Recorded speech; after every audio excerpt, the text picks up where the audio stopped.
Everybody seemed to like the last 3D printing video, so I've decided to do another one.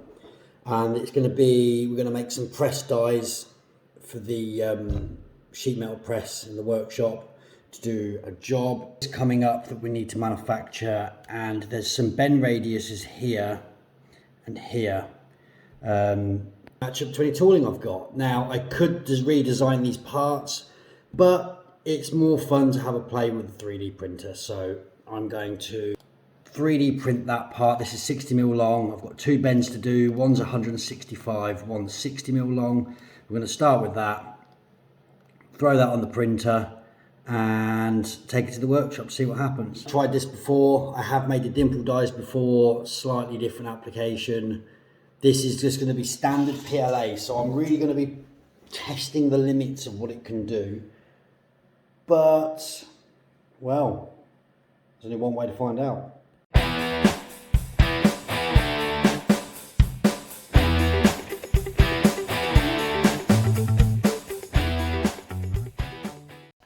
So, the drawings that I'm working from for calls for a 3.5mm radius, sorry, 3.75 radius on that inside edge, and the same on this plate here.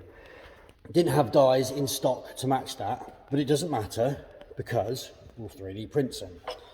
As I showed a second ago, big solid lump of black plastic. Took quite a while to make that. I've got one bend at 60mm long to do, and I've got a bend at 165mm long. So there's a fair chunk of weight in those two things. And we're going to load that up. We're going to load it up to the top die holder. We're going to square everything up and we're going to do some bends. I don't know what's going to happen. It could explode. It's 2.5mm steel. I mean, it's tough, but it's not that tough. That's got 50 ton of pressing force, so the die is definitely going to die if I overcook it, but we'll see what happens.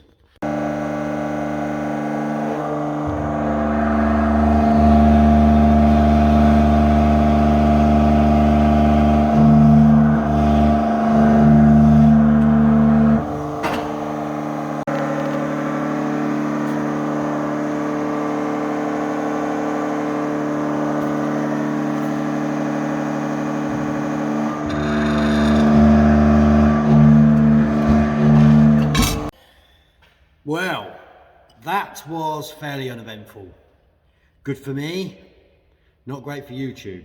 However, we're going to make some comparisons between our die and the actual bend itself, see how the fit up is. If we actually look at the die, this is done 8 bends, this has, on 2.5mm cold rolled. It looks absolutely fine to me. I mean, there is a slight bit of wear, but I haven't used any lubricants or anything, so. But that worked really well. The 165mm one's still in the machine. That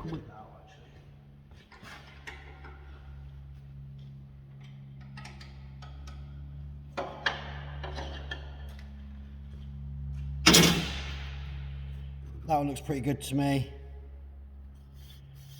That's only done 4 bends. Oh, there's loads of bends left in that, I'm sure. If we look at the actual radius on the part, that's what was after that inside radius there. That's great. It's bang on. It's absolutely fine.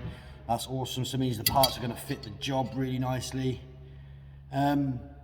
Success, really. I mean, it's just solid printed 3D, solid 3D printed PLA.